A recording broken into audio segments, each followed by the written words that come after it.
What is up, guys? Caterpie TCG here today with a post-rotation deck profile of Gardevoir GX. This is just a quick little first draft list. It is definitely not optimal. It is just a list that I scrapped together. But yeah, this is post-rotation legal, so that it would be the Sun and Moon on set block. So yeah, this deck actually weirdly loses a lot, but doesn't lose much. Compared to the other, it loses like 2 of its best cards in the deck, and yet all the other decks lose so much that I feel like this deck actually sort of gains from the fact that other decks are losing. This deck lost Gallade, it lost Octillery, and if you kind of count it, you can count, well, it lost Super Rod, and it lost the ability to Mysterious Treasure for Ralts and Kirlia, which are 4 very important aspects of the deck. And yet, I still think this deck is going to be a decent contender for post-rotation. Possibly not in this form, possibly with Sylveon, if Metagross does get big.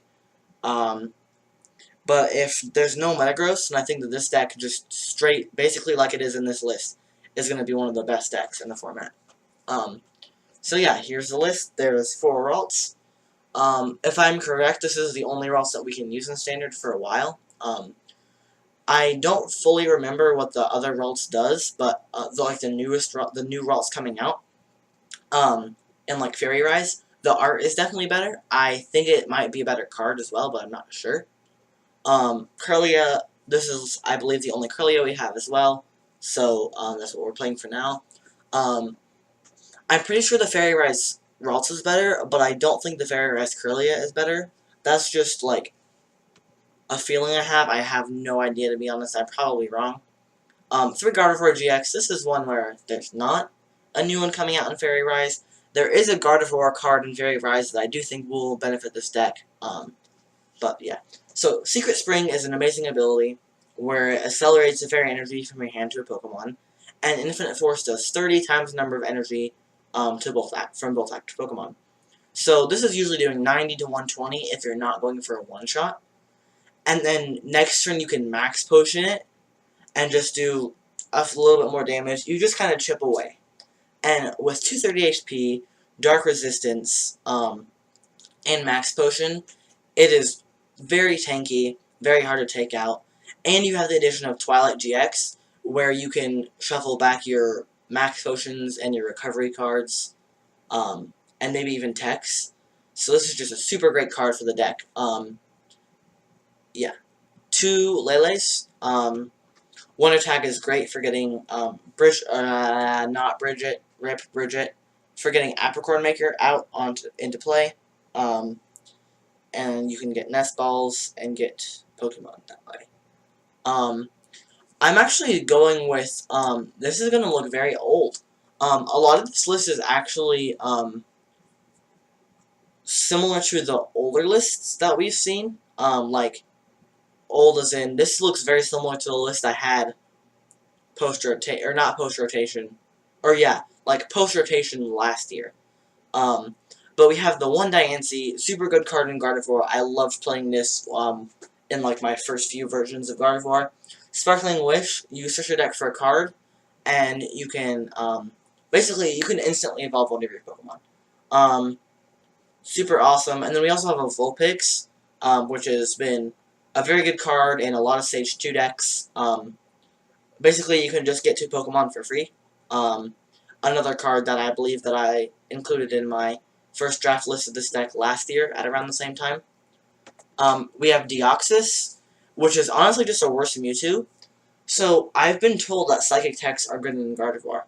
I have never needed a Psychic Tech to beat Buzzwole, to beat Malamar. I either win because I overpower them, or I lose because I brick. Any of the, Buzzwole's a kinda iffy matchup, but other than that, the decks that you need Deoxys, or Mewtwo, or Mew-EX, or whatever for, don't really seem like you actually need them to beat. But I'm including it in here for now, until I have further testing in the deck. 1 Oranguru for Instruct because Octillery is no longer with us. So Instruct is the next best thing.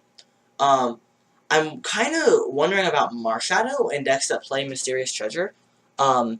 Before I realized that I couldn't use the Psychic, Ralts, and Kirlia in here, I originally had 3 Mysterious Treasures and a Marshadow in the deck. But I realized that the Psychic pre-evolutions are no longer in standard post-rotation, so they cannot be used. 3 Cynthia, just the main draw support. I think it's the best draw support in post-rotation. Look for a video soon on like the top draw support, or maybe I'll rank draw support, or I don't know.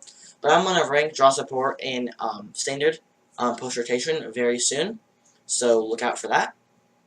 2 Apricorn Maker.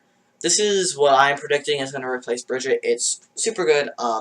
Basically, you can search your deck for 2 ball items and put them into your hand.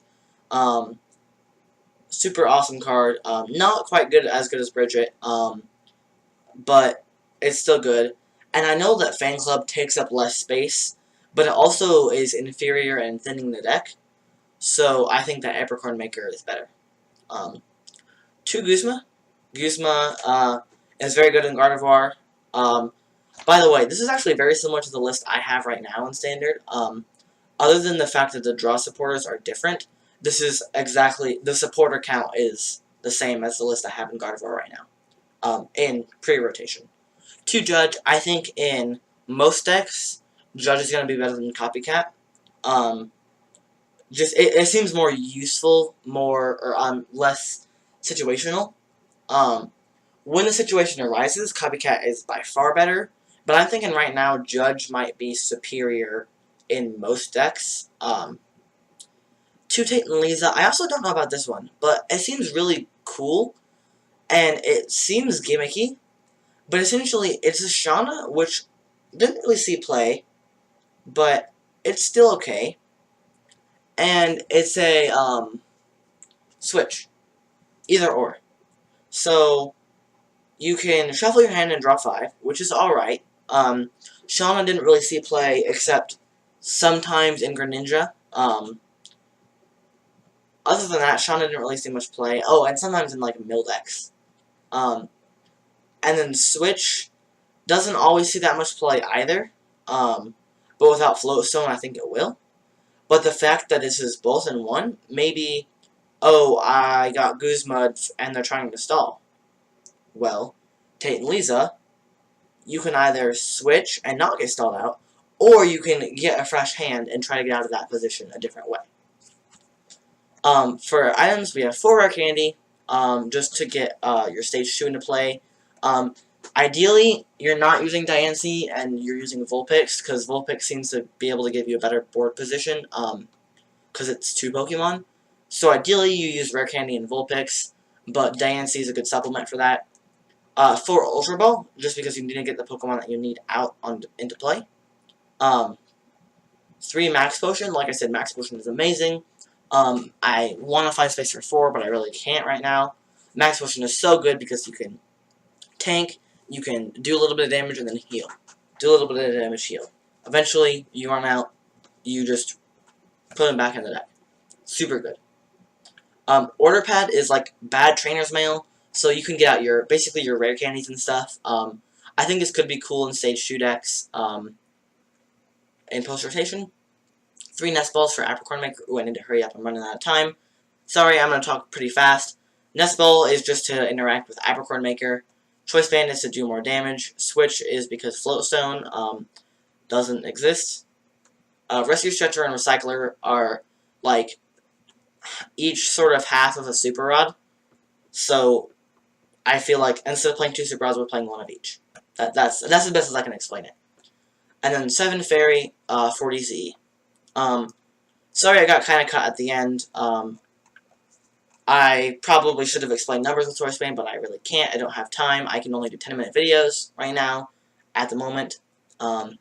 Anyways, leave a like and subscribe to Caterpie TCG for more deck profiles and pack openings and really good competitive TCG content. Right now I'm uploading a lot of post-rotation stuff, so stay tuned for that. Bye-bye.